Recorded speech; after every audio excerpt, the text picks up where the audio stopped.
before that, I pray to God, God, there are 4 people, or should I say 3 people, that are going to live with me for 4 years or 3 years or something. Please choose them. You think that when it gets to the romantic side, you'll be different, but no, that's you.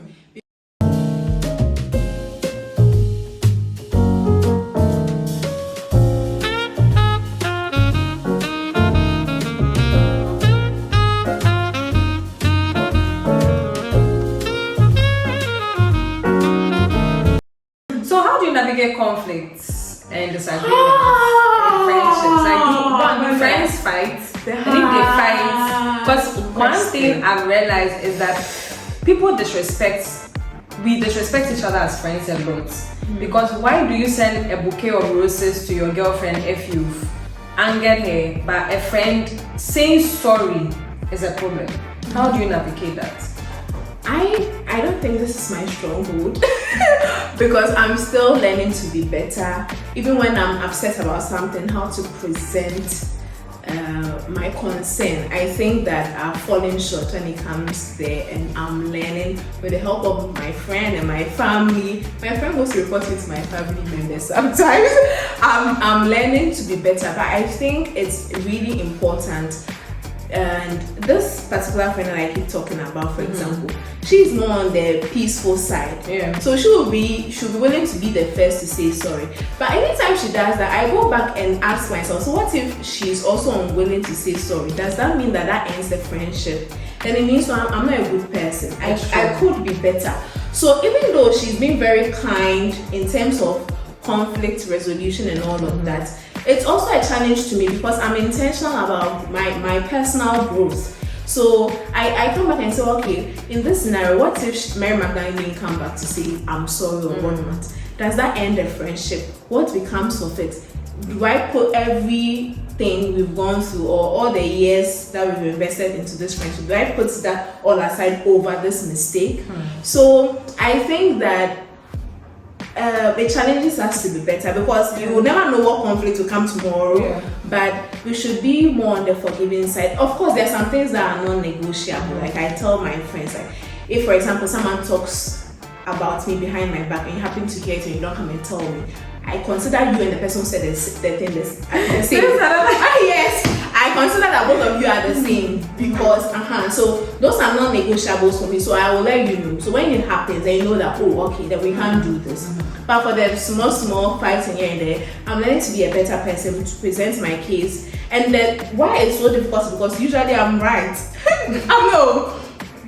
I'm usually right, but it does not mean that you should have an unkind way of presenting your concerns and whatnot. And also I'm learning to also say sorry because sometimes in the heat of the moment, you just say things that you truly don't know, but when it is brought to your attention, you should say you are sorry. And I think that I'm learning to do that as well. So yes, that's what I'll say. I think your nuggets of wisdom is really, really key because a lot of us don't say sorry to friends. I don't know, but it should be. Fine, love relationship because the person will be angry with you and you have to fall off your chest. But these are people who keep you up at night happy.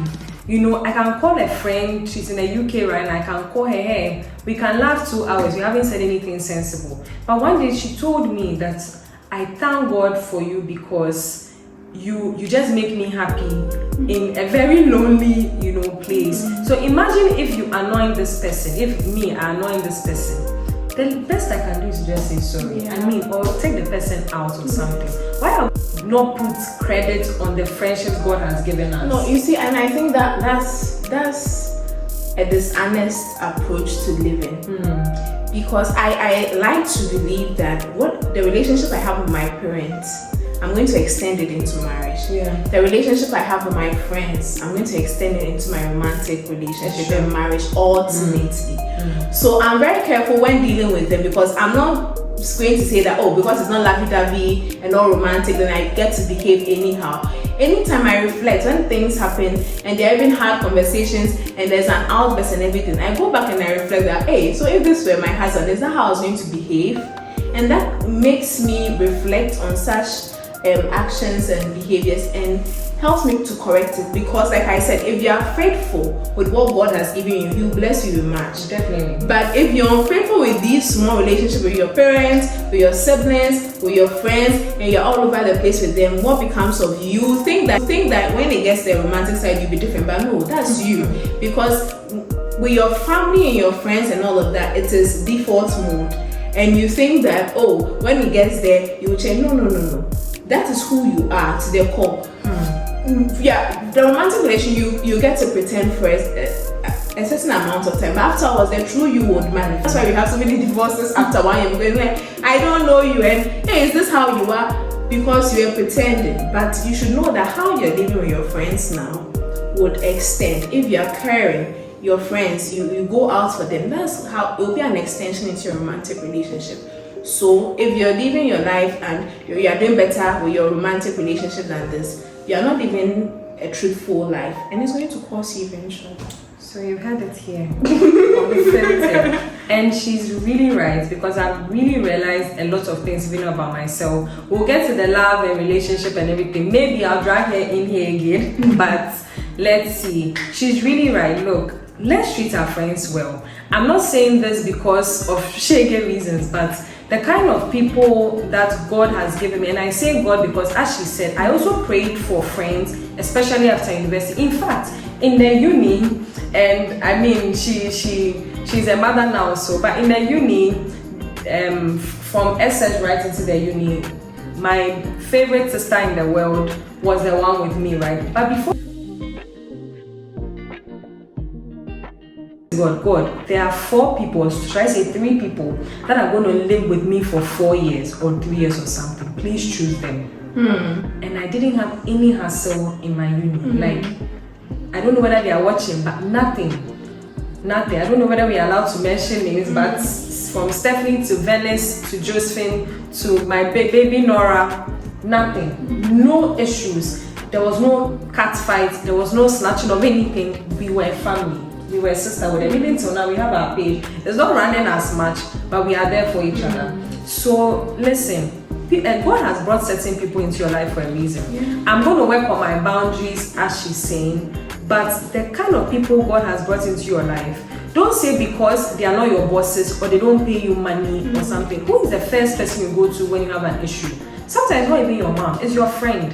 And so go out of your way to do something nice. I know Val's Day is coming up, and I love the way a lot of girls are now doing Galentine to celebrate friendships, because we are focusing so much on love relation, and forgetting the people who are in Valentine, was it a romantic relationship? I don't know the history actually. Because I heard the story was, I thought it was like a Catholic priest in prison, yada. I don't know. I think so. I don't know. So last one question. How do we as adults overcome feelings of loneliness? You know, I'm saying this because you mentioned the introvert, extrovert. I'm an ambivert. I'm in the middle. And because my temperament is choleric and phleg, you know, for choleric, we'll delve into temperaments more, but choleric is the second form of an extrovert, right? And then a phlegmatic is the second form of an introvert. So that's how come I'm in the middle.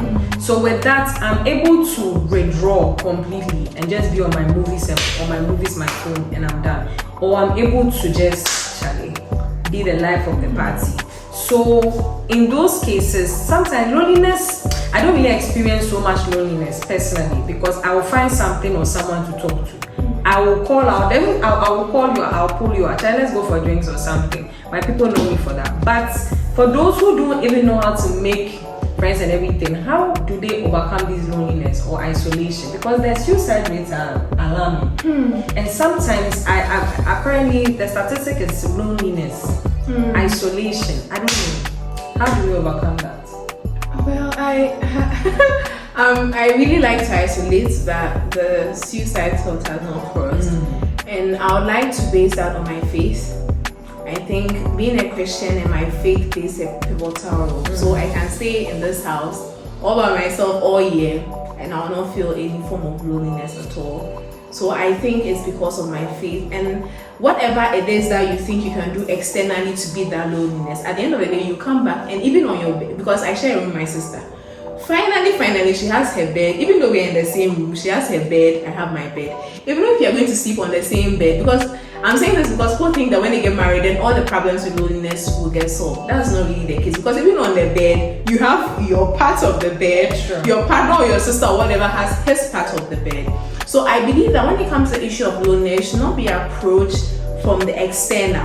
So because I can mention 1,001 things you can do not to feel lonely, but you finish with those activities and you Sure. come back and it's still there, Yeah. that void. And I believe that Jesus Christ has filled that void for me. And I think that I entreat everyone to come to Jesus because he fills that void. He's a friend that sticks closer than a brother. Yes. So because of, even though I am introverted and I can do that, I think that it's deeply rooted in the fact that I have strong belief and faith in Christ, in Jesus Christ, and a Christian as well. And apart from that, I have beautiful family people. I consider my parents my friends. We talk a lot. And no matter how angry I am from work, all I have to do is to talk to my parents. I always say this, and it doesn't matter what the situation is. All I have to do is talk to my parents. They're not going to go to the workplace and insult anyone or beat anyone for me. But the kind of things they will say, it just moves my anxiety level from 1,000 to -1. You know. So and it's good to have those people, because perhaps if my parents were not there, then I'll try to find other people to kind of fill that gap. But I just have to talk to my parent, my dad or my mom, and everything just feels better. So I believe that God should bless everyone with such people, and also you yourself, you should see the blessing in front of you. Yeah. Because when I say this, it looks like a cliche or something. Do you know people think they can't be friends with their relatives? Or Yes, and I tell people I found friendship in some of my siblings, Yeah. not all of them. Some of my siblings. So sometimes the solutions are there, but are you open to because it's not normal, it's not the norm for people to say my parents are my friends, so I just have to don't want to do like maybe a boyfriend, a girlfriend, or yada yada.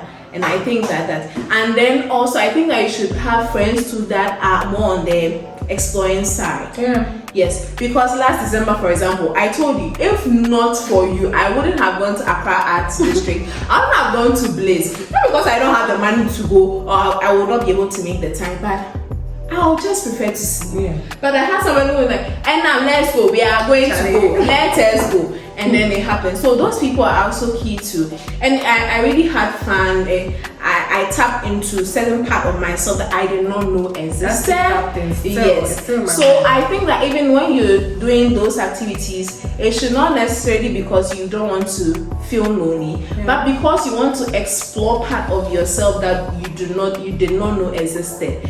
You probably don't know how good a writer you are until you start journaling. Yeah. You probably don't know how good you feel about walking until you go on a hike and which we are about to go and breathing some fresh air. You probably don't know how good you do behind the camera until you try for the first time. You realize that I'm actually in love with speaking to the camera and talking to all of you. So those are my 3 steps to dealing with this whole level of issue of loneliness and isolation. Yeah. For me, I think I also point on 3. Like I told you earlier, I'm an ambivert, but I'm really more introverted in a way. I think on a scale of 100, I'm introverted like 60%, and then the 40% is extroverted. But people don't believe me, but honestly, people don't believe me. No, that's the thing with introverts. When I'm with my family and my I don't know. when I'm with my family and those I am my people. When I tell people I'm an introvert, those who do not believe me are those who are closest to me and they've experienced that part of me and they really love it. But deep down in my heart, I am an introvert. I'm not gonna go to like 5 people and then start asking. No, I'll not be that. But I don't know. Anyway, for me, my parents are my friends. Like my dad, like people don't understand how come I call my mom 24/7 to tell her, Mommy, I've gotten here and I've done this, I've done that. Like they don't understand. And I think we have to reverse it, because your parents are the ones that give them. I'm not advocating for if there were any abuse or any talks, that one. And that one, I think you should honestly forgive them. Yes. But they're my friends. I mean, business stuff, business proposals and everything. Some of you, your fathers were CEOs of companies, and then you want a business and all that, and you don't want to approach them first, you want to go to 2-3 people. Come on, really. You have to heal, as she's saying, and you have to talk to them. They are growing. Maybe don't have anything to do, and they are going to follow you. Secondly, to combat loneliness, I really think you should have a list of things you want to do, like a bucket list. A friend of mine in the UK, Christabel, this is funny, but from January to December, do you know we've written down hobbies and gifts we want to gift ourselves from January to December? Yes. I'll share that with you after. Ourselves, so because you need to learn how to be with yourself to combat loneliness. Like, some people don't like to be with themselves, and it's not good. It's not good at all to not be with yourself. Do you want a boyfriend or another friend to fill that void for you? At the end of the day, you are going to be expecting so much from them, and you're not going to give them. Be with yourself. The paint and sip, Charlie, now is 200, 250. Charlie, go and get some 30 Ghana paint and sip, or a coloring book. Get some wine and be painting. Romanticize your life. Romanticize your life. You know, I don't know. And lastly, talk to God. It has really, really helped me. Sometimes I'll be there on my bed, conversations with God, and I will receive something, but sometimes I don't really hear. Sometimes then, as soon as I open the scriptures, something pops. I was going to some things with my car and everything. Then I opened to Isaiah 43:18-19. Behold, I'm doing a new thing. You know, I'm going to make a way in the wilderness. I'm going to create that river in the desert. Before long, something, you know, we got a very good mechanic, and he solved like 90% of what the issue. Talk to God. He's going to combat that loneliness. You know. Finally, last but one, can men and women be friends? Why not? Absolutely. Because there's this whole situationships and friends with benefits things happening. Boundaries, my baby girl. Boundaries. So, can men and women be friends? I believe so. I believe so. If you're single, I'm single. You're not married, because I think I'll have a problem with you being best friends. You being single and being best friends with a married man. Are you a witch? Are you a witch? And vice versa. But you are single, I'm single. I think we can be good friends. And even with the married one, you can be good friends with the person. You just have to understand the boundaries. Yes, and know that the wife would always come first, or the husband will always come first, and God not. But I think that you can be friends with whoever, transgender, whoever, male, female, whoever. You just have to understand your boundaries, because even with the female friendships, you could become lesbians. I mean, we're both in girls' school. You went to a girls' school, I went to a girls' school. You know how some of these things can turn out. So I don't think it matters. I think what matters is what your purpose for the friendship, and like I said, stop trying to get that void being filled by human beings. That's where all those addiction and all those behaviors come from. Once you know that particular void is for Jesus Christ and it gets filled, there are people, they wouldn't have to do much. Because my parents can say all that they want to say. If I decide to still be worried about whatever it is that happened at the workplace, it will still worry me. It doesn't matter what they say. Really. But once Jesus is at the center of it all, the rest of them is just add-on. So I'm not going to cling to you, because I know that Christ is the rock on which I stand. He's the anchor in the storm and everything. You are just saying, physical contact just to add like some 10%. But I'm not going to make you the 90%. Because you can disappoint me. You can betray my trust. What happens then? So I think that both male, female can be good friends, but you have to understand that first of all is Jesus. The rest of them are just there accompany you. Don't cling to them. You cling to the cross first. And the rest.